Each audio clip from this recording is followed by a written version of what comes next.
Hi everybody, I'm Cheryl Kahn, and this is your West Palm Beach. You may recognize some locations and actors on a new ABC TV show. It's called R.J. Decker, and it's helping to grow TV and film production in Palm Beach County. The production crew from a new ABC show called R.J. Decker wrapped at their first location, the Palm Beach County Courthouse, a little worn out but happy. The hours are long, but they're just glad to be working. It's the best. Why? Because we have work. This show about a photographer turned private investigator is based on a book by South Florida novelist Carl Hiaasen and will likely include many other shoots in South Florida. With this single day including several hours of filming in downtown West Palm Beach and a residential area south of here, the city is already benefiting with work for local actors, production crews, and more. It generates an economic impact. Just last year alone, it was $253 million was spent here in Palm Beach County. It creates jobs, hotel rooms that are occupied as a result of this industry as well.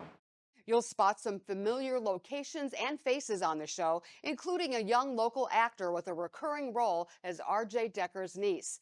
R.J. Decker airs Tuesday nights on ABC. You won't want to miss it. The historic Sunset Lounge is open once again for special events, including live music. Those performances bring back wonderful memories for many longtime residents.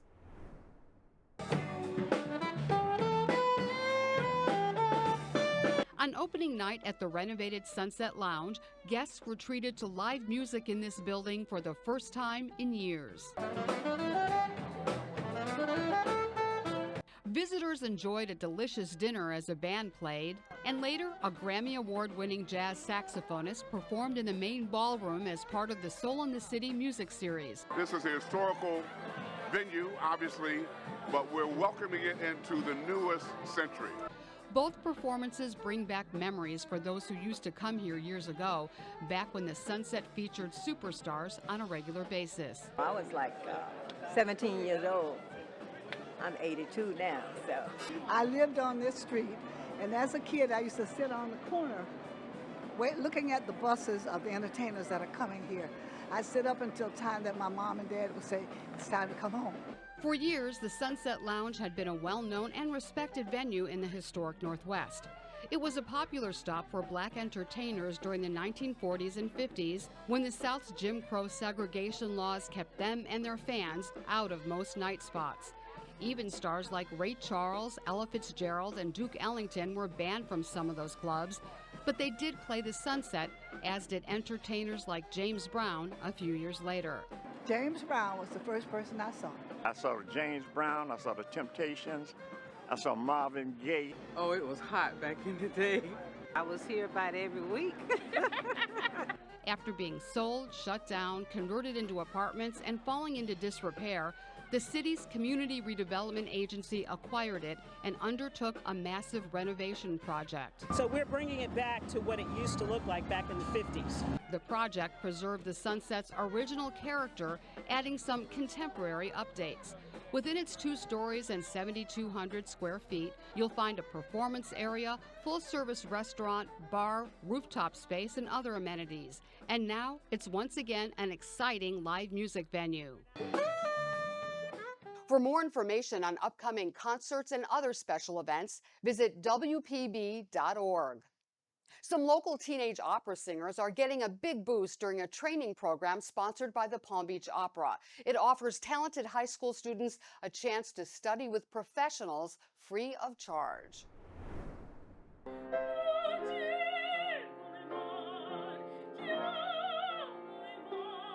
When Rihanna Tart sings, it's absolutely mesmerizing.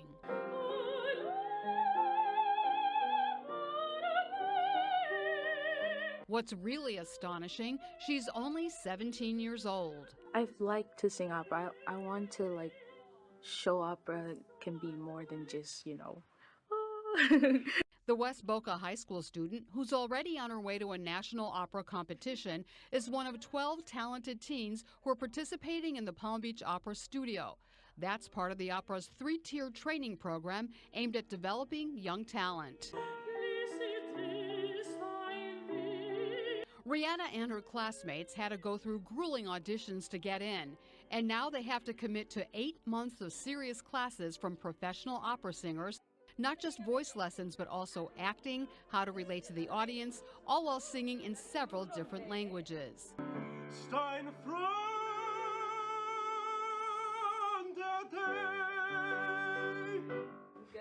Jason Robbins, a 17-year-old student at Dreyfus School of the Arts, is planning a double major in college, but he's really hoping his career goes in this direction.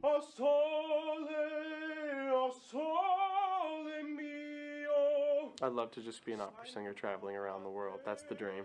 Joanna Latini, director of the Resident Artists Program and an opera singer herself,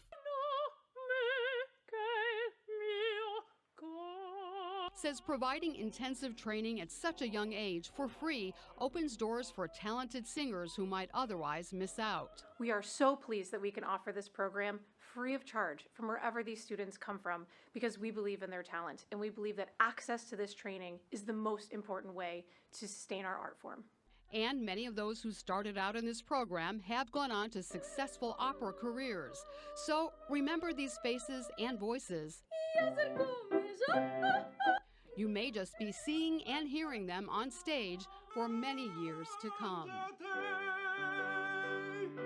The Palm Beach Opera also provides free community events as well as a full schedule of professional opera performances every year. Many young dancers are off to a great start thanks to a Northwood Village studio called Soul Movement. And while the primary focus is dance, instructors say they're preparing students to excel in all facets of life.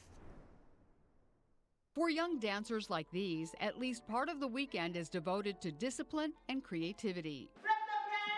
They're students at Soul Movement, whose nonprofit arm keeps tuition reasonable and provides some scholarships. That, in turn, allows more kids to take classes and explore the world of dance. The most important thing that we do teach our girls here is to know that you are unique, you are important, and to love yourself. With classes in ballet, modern, jazz, tap, hip-hop, and African dance, students can start their journey at age 3 and continue for many years.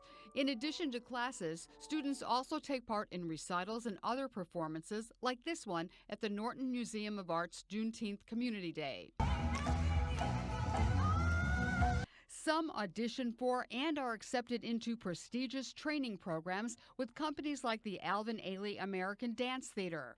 Others dance with college programs like Howard University student Serenity Frederick, who's also taught hip-hop dancing to kids at Mandel Public Library. Right, left, right, left. So that's 4 times.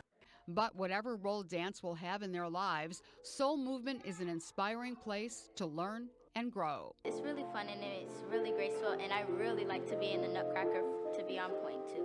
Whether you actually do become Clara in the Nutcracker or the owner, founder of your own business or top CEO of a Fortune 500 company, I'm hoping that they're getting the skills here, the knowledge here, the affirming here, the confirmation here to know that they can do that. For details on classes and how to donate to Soul Movement, visit movewithsoul.com. Art lovers are mourning the recent loss of 2 members of the Florida Highwaymen, leaving only 2 alive today. The Highwaymen were a group of African-American artists who sold their paintings by the side of the road during the South's Jim Crow years of segregation because they were not allowed to do so in so-called white galleries. Here's a look at their lives and legacies. Florida Highwaymen artist R.L. Lewis recently passed away within days of Highwayman Willie Reagan. We got to know Lewis, a retired art teacher, during his appearances in West Palm Beach. Several years ago, he gave a demonstration at Grassy Waters Preserve, painting a beautiful scene from start to finish and showing his sense of humor. I said, bring in bounties. Somebody came in there with the little cheap stuff. The Florida Highwaymen, who actually included 1 woman, were a group of 26 African-American artists.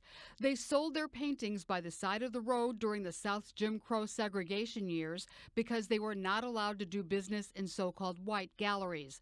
Guys used to go up and down the highways and byways and sell their wares, their pieces, and the people gravitate to this stuff. Lewis said despite the challenges, he saw beauty in his surroundings that he wanted to capture. Florida was beautiful. Had a lot of flowers, a lot of trees, and we used to make games on the riverfront, even though we weren't allowed in the parks. James Gibson, who also gave a demonstration at Grassy Waters that year, spoke about his memories and why he too was proud to be a Florida Highwayman.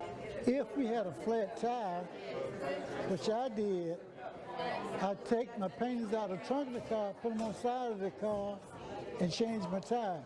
People's turning around, even the troopers, they were buying paintings. Sadly, Gibson died not long after this appearance. Lewis was in downtown West Palm Beach early last year, demonstrating his skill once again at the Historical Society of Palm Beach County while his son narrated. Lewis again finished a beautiful painting and chatted with guests. His work can still be found at the R.L. Lewis Gallery in Cocoa, managed by his son. With Lewis's passing, there are now only 2 living Florida Highwaymen, Sam Newton and Curtis Arnett, who's also made appearances in West Palm Beach. This painting here is the St. Lucie River. For me, myself, it's like I was always kind of like in the right place at the right time, and it seemed like the art chose me. And while most of the Highwaymen are no longer with us, their work lives on in beautiful paintings like this and this. Florida Highwaymen paintings are displayed and sold in a number of places, and there's a Highwayman Heritage Trail in Fort Pierce. For more information on that, visit cityoffortpierce.com. Well, that's all for now. I'm Cheryl Kahn, and we'll see you next time on your West Palm Beach.